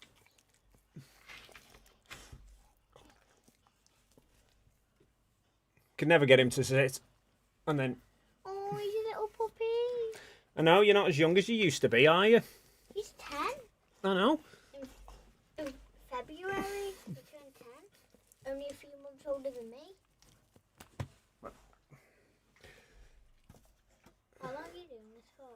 Couple more minutes and then I'm finishing up. Can I stay with you for a couple more minutes? If you really want to. Yay! Ow! I'm going to stay with him for a little bit. I might as well not be here at this point. Because as you can see, he just claws an awful lot. Ooh, 1 minute. What are you doing? Oh, just yes, you've got you. There's no point putting 3D glasses on here. I'm 3D still. I bought a pack of 3D glasses because lots of people suggested following the last video, the Apollo photos, about could I do like a 3D shift stereographic type image. And so I'm going to try it. You are a nuisance, dog. Bath. Right. Bye. Are you going now? No, I thought you were hungry. I will be in a minute. Oh, then I'm staying. Okay. Right. Rust, go on. Can't breathe. I've got dog hairs up my nose. I can tell you Are you coming in now as well, are you? Yeah. Oh, my I'll kitty. fill in. Hello. Just don't lick me in the face. Is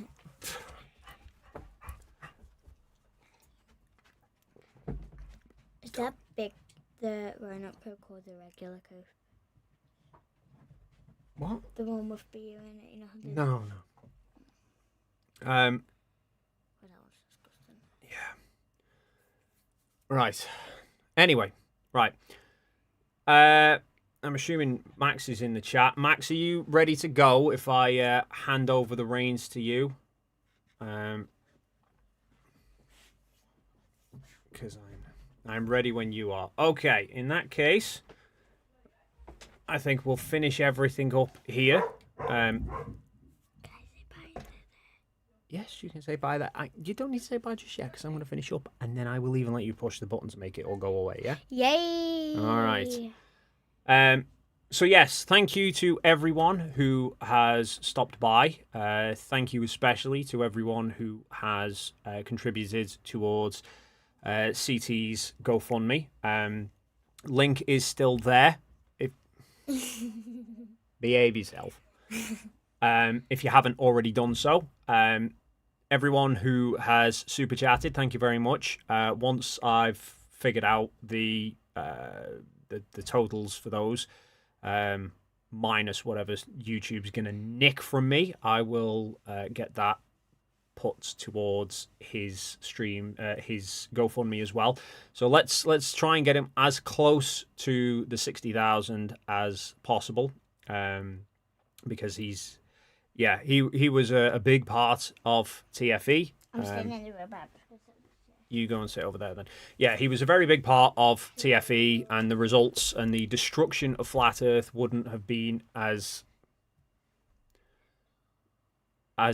immense. Just don't mind her.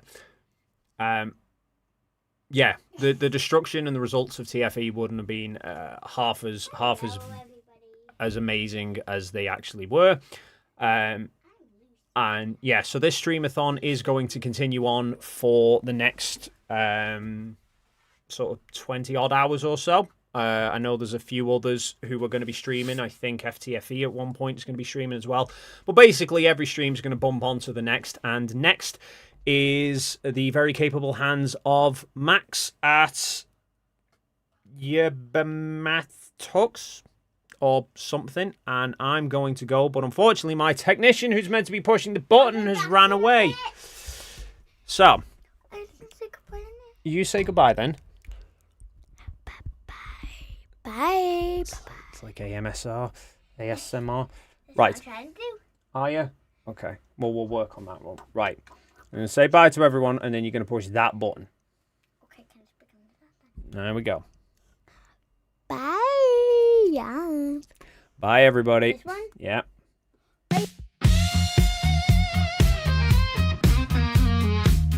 Rusty sits atop his big red chair, casting out looks without a care. With his sidekick Dave close at hand, teaching us about the globe. Sunspots or the new space probe, the daring duo will make their stand. Rusty lies in his big red chair, belly rubs legs up in the air.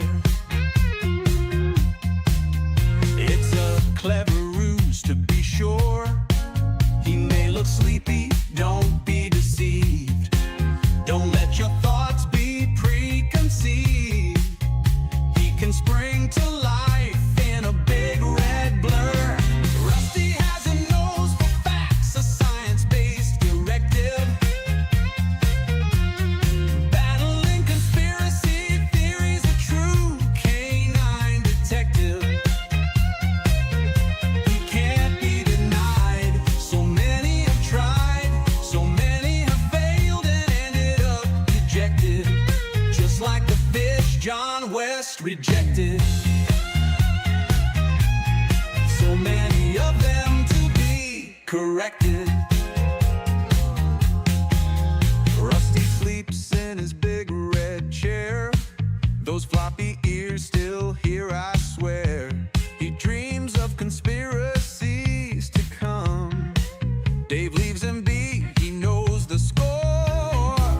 It's action that this hound lives for, and his foes must all eventually succumb.